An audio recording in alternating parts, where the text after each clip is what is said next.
Mayor, members of council and administration, I want to thank you all for your time, the extra hours that you've dedicated to the process.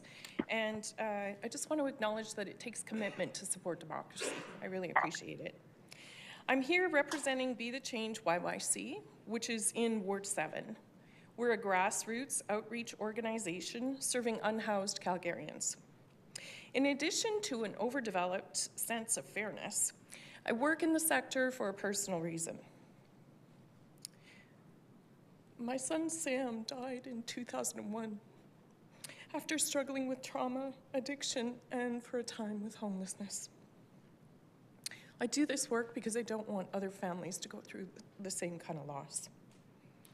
From my experience as an MLA, I know what it looks like when political will translates into positive outcomes for people. And when the lack of attention for an issue means people have to wait even longer for favorable outcomes.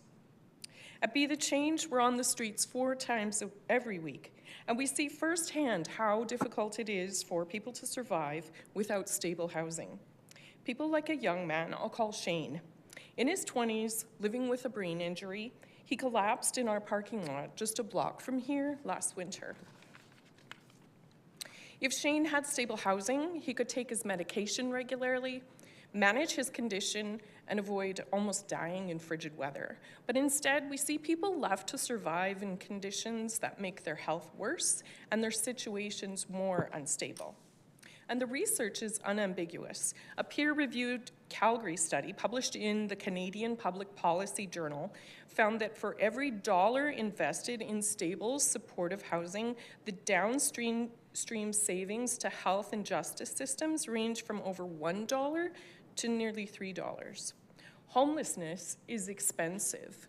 Instability is expensive, and we pay for it either way. The question is whether we pay less in housing or much more in emergency rooms, police calls, and human suffering.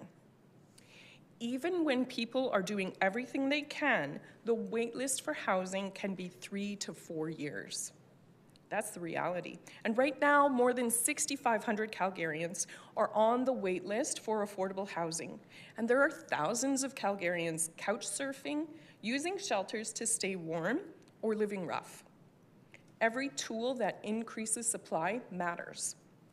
Blanket rezoning is not a complete solution to help end the housing crisis, but it is one of the tools that helps increase housing supply, including more multi-unit housing, more secondary suites, and more attainable rental options. We need more housing options in our city, not fewer.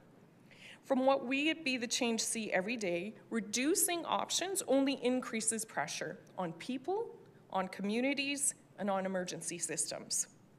Calgary has expanded housing before. Between 2008 and 2018, Calgary's 10-year plan to end homelessness housed nearly 10,000 people through coordinated, sustained effort. And that happened because leaders made deliberate choices to increase housing options, not reduce them. This is a moment like that. City Council has the tools to help address what we are seeing on our streets.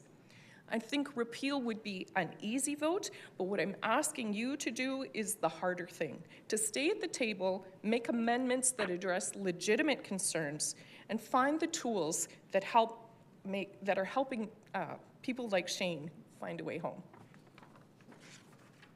Thank you so much for being here.